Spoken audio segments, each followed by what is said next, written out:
L'histoire commence avec notre personnage principal qui court effrayé lors d'une nuit brumeuse, elle a toujours l'impression que sa vie est incertaine, comme naviguer dans une nuit brumeuse alors qu'un homme s'approche, elle se demande s'il sera un ami ou un ennemi et espère qu'il pourra l'aider.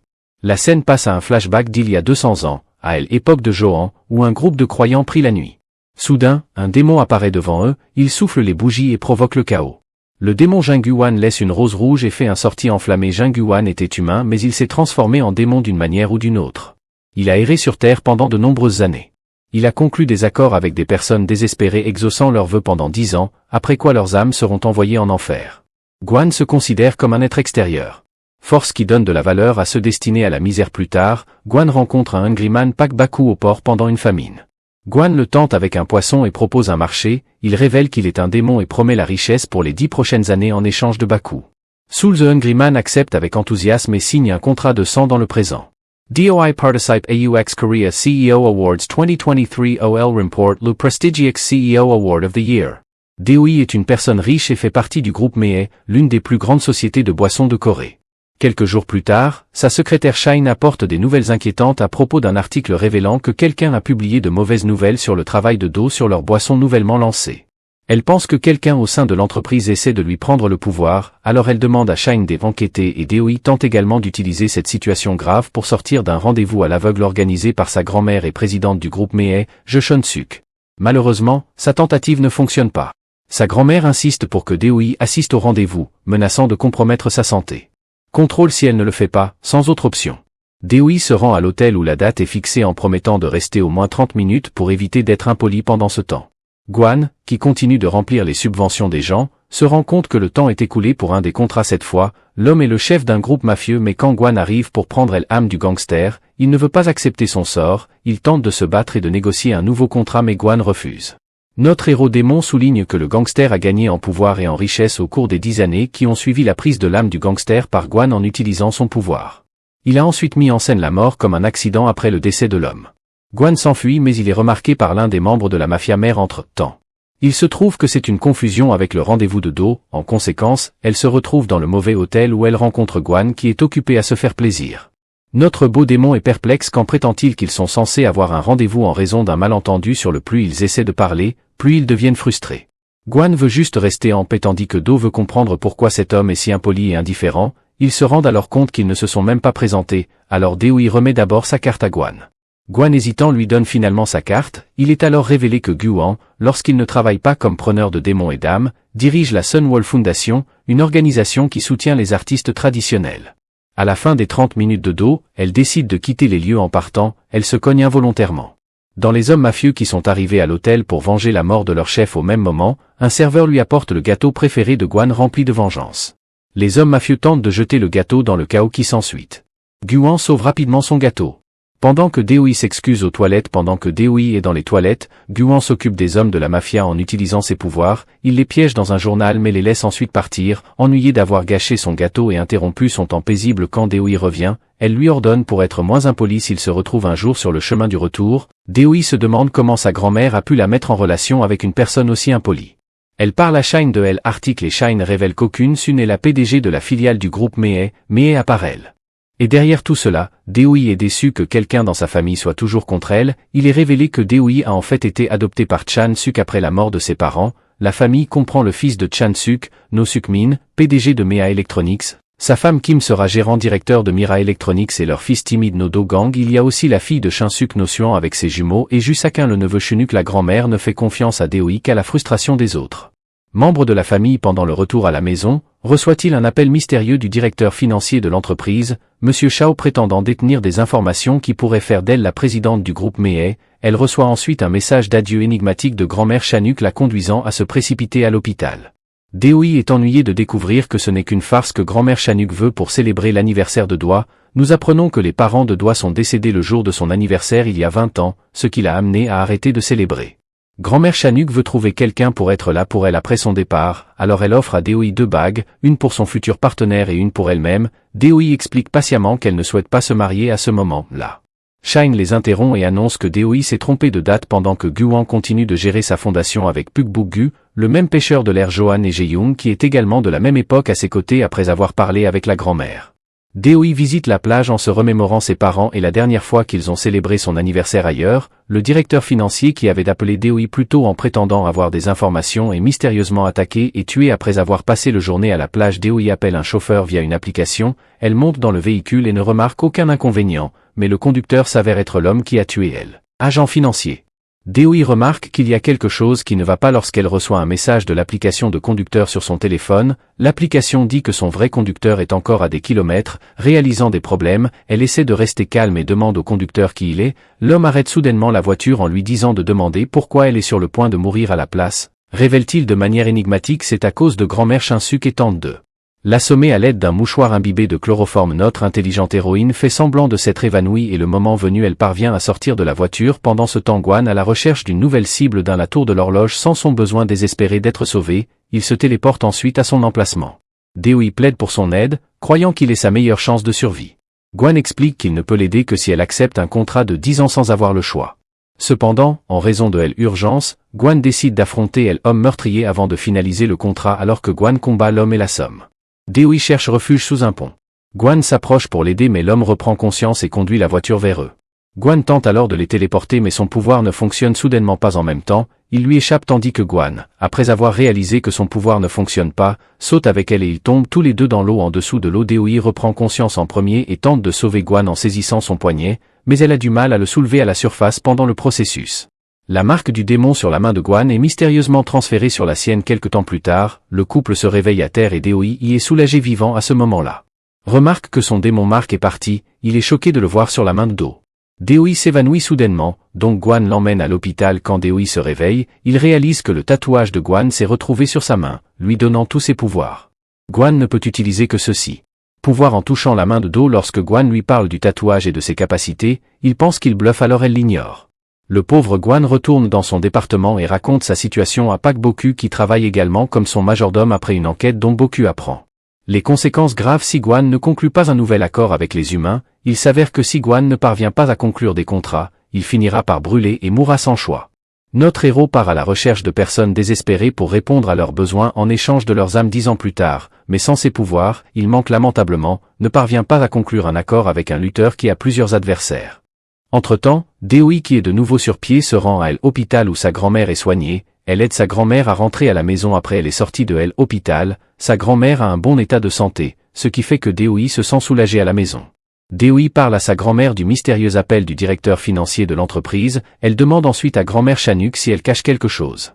Chanuk dit qu'elle est ouverte sur les questions familiales mais pas à faire. Elle essaie de distraire Doi avec des blagues et Doi la croit même si son expression faciale suggère qu'elle pourrait garder quelque chose de secret. La situation semble suspecte, en particulier en ce qui concerne la mort de ses parents, car il est révélé que Chunuk était présent lorsque leur voiture a explosé pendant leur conversation.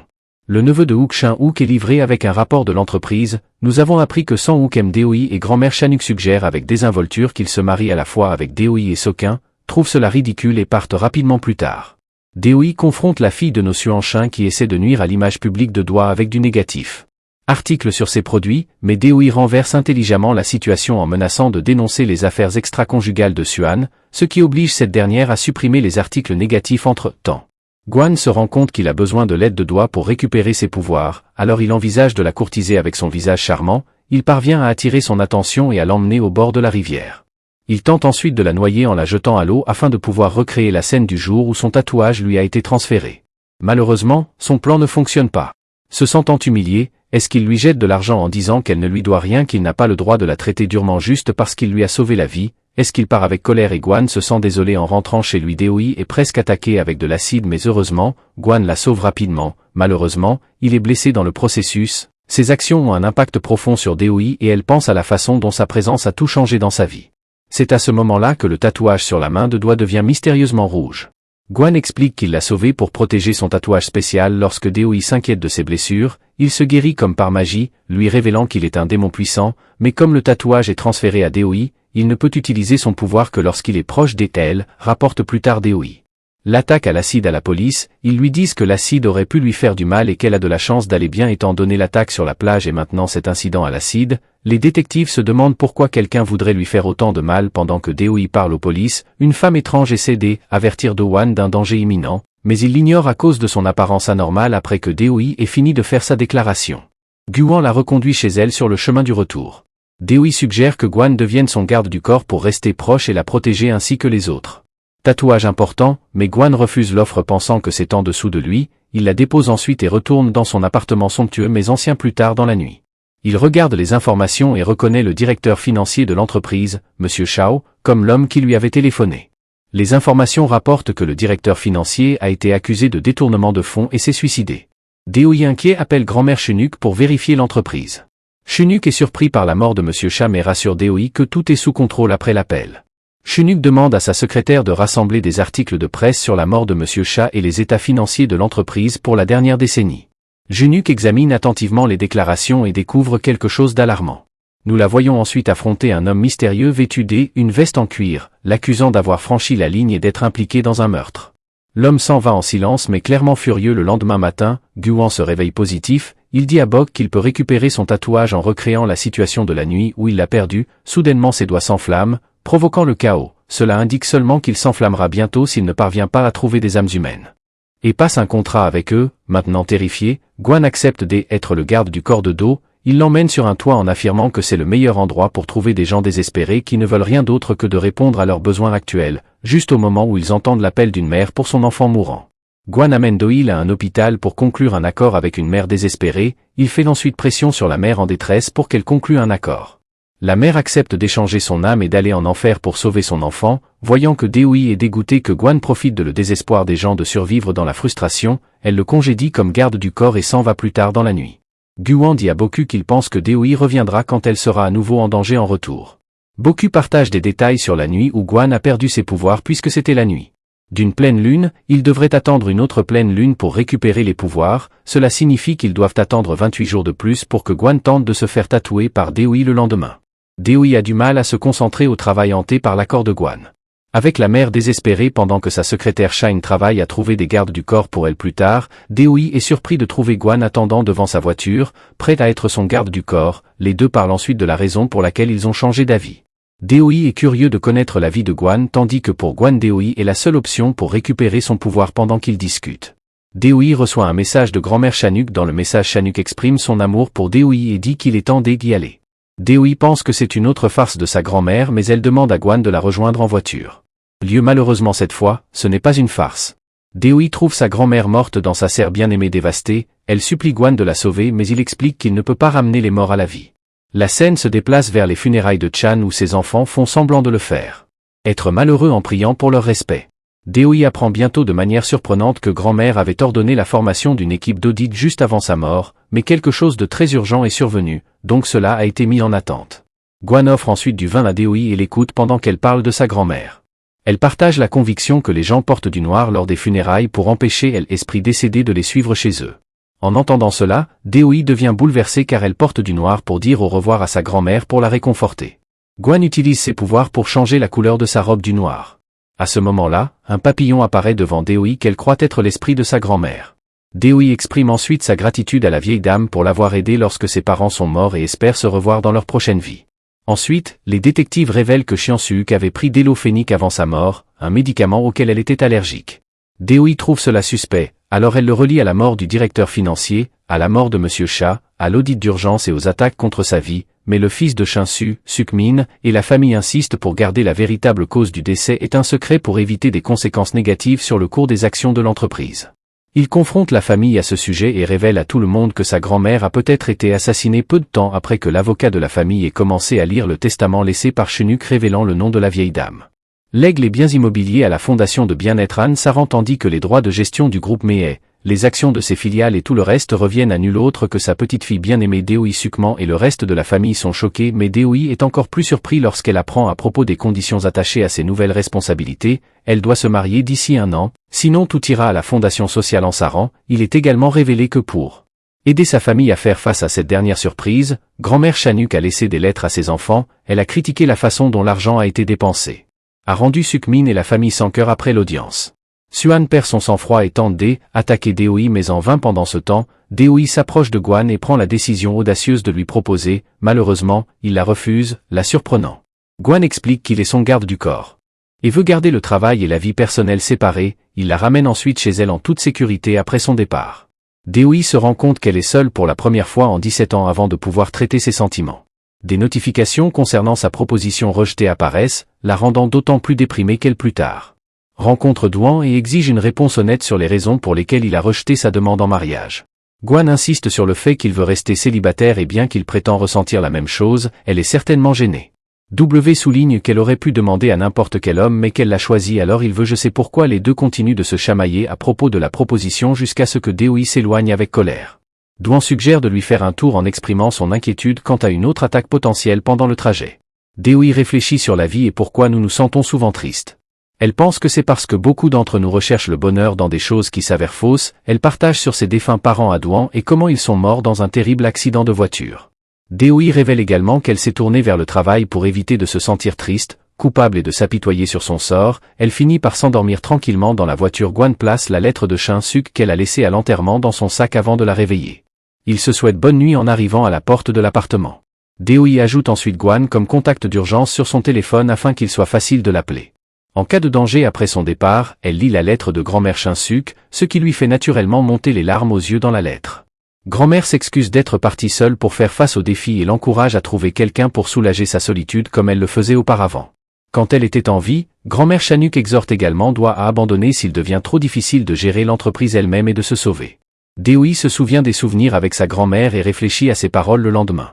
Suk refuse de permettre à Doa d'effectuer une autopsie sur le corps de sa mère quand elle proteste Suan la gifle avec colère malgré l'humiliation. Deoi jure de découvrir la vérité et d'honorer sa grand-mère pendant que le chef du gang mafieux dont le patron a été assassiné par Daewon est déterminé à le retrouver et à lui faire payer. Il retourne au travail pendant que Gwan elle assiste. Notre démon qui était autrefois un humain commence d'une manière ou d'une autre à se souvenir davantage de sa vie humaine. Il partage cette prise de conscience avec Boku qui est inquiet car le retour de ses souvenirs signifie que Gwan devient lentement plus humain. Ce qui signifie qu'il perd son immortalité. Cela concerne Gwan alors il décide de rester près de Doa pour se recharger en touchant le tatouage sur son poignet. Deoi remarque bientôt Gwan agissant différemment et est choquée d'apprendre qu'il l'utilise comme chargeur. Elle ne le laisse pas lui tenir la main. Leur dispute continue jusqu'à leur retour à la maison. Pendant ce temps, la mystérieuse femme de Pluto qui avait prévenu Danan d'une malchance imminente les revoit. Elle continue de l'avertir de manière énigmatique en mentionnant que les bons moments sont de courte durée. Le lendemain, a-t-il intention d'y aller lors d'un rendez-vous à l'aveugle organisé par sa secrétaire Shine avec un homme qu'elle était censée rencontrer le premier jour. Shine elle informe également de l'obtention des images de vidéosurveillance de la maison de grand-mère Ch Shin-suk.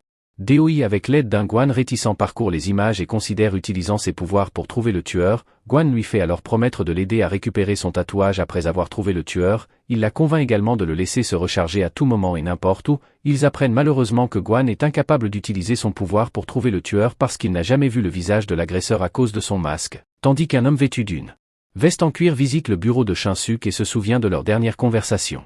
Dans un flashback, nous voyons que grand-mère Shin était déçue que cet homme mentionne que la pomme ne tombe jamais loin de l'arbre avant lui. A quitté l'endroit où il a secrètement échangé ses médicaments dans le présent. Deoi se rend compte trop tard que quelqu'un a obtenu les principales images de vidéosurveillance de la maison de sa grand-mère avant elle. Elle apprend également que l'ordinateur portable de sa grand-mère a été nettoyé, soulignant encore davantage ses soupçons après le travail de Deoi et Gwan. Assister au dîner de l'équipe de l'entreprise Notre Beau Démon qui a besoin de se ressourcer de temps en temps essaie à plusieurs reprises de tenir la main de Do attirant l'attention de tout le monde. Il refuse également de boire car il est toujours en service pendant que les autres s'amusent quand tout le monde est ivre. L'un des collègues pose des questions pourquoi Gwan a rejeté Do. Gwan avoue qu'il l'aime bien mais ajoute avec humour qu'aimer le porc ne signifie pas épouser un cochon. Ça réponse bouleverse Deoi alors elle quitte la table avec colère juste au moment où le gang mafieux apparaît et affronte Douan pour la mort de leur patron. Un combat bientôt éclate et un Gwan impuissant est grièvement blessé. Pendant ce temps, il le cherche frénétiquement et essaie de l'appeler. Elle le trouve finalement sur le point d'être battu à mort, voyant son état pitoyable. Deoi intervient courageusement pour le protéger en utilisant du gaz poivré contre tous les attaquants. Gwan ému par sa volonté de le défendre, attrape son poignet et lui demande si elle sait danser le tango. Deoi confus se demande pourquoi et Gwan explique que dans Tango, les partenaires doivent se faire confiance. Pendant que cela se produit, un homme mystérieux prend des photos de Gwan guérissant miraculeusement son blessé après avoir tenu les mains de Do. Notre héros utilise ensuite son pouvoir pour allumer les lampadaires et Magic fait danser le gang mafieux sur de la musique. Lui et Deoi se joignent également à la danse tout en s'occupant rapidement des attaquants. Le spectacle se termine avec Gwan tenant Deoi près de lui et la regardant dans les yeux alors qu'il se demande s'il est tombé amoureux d'elle.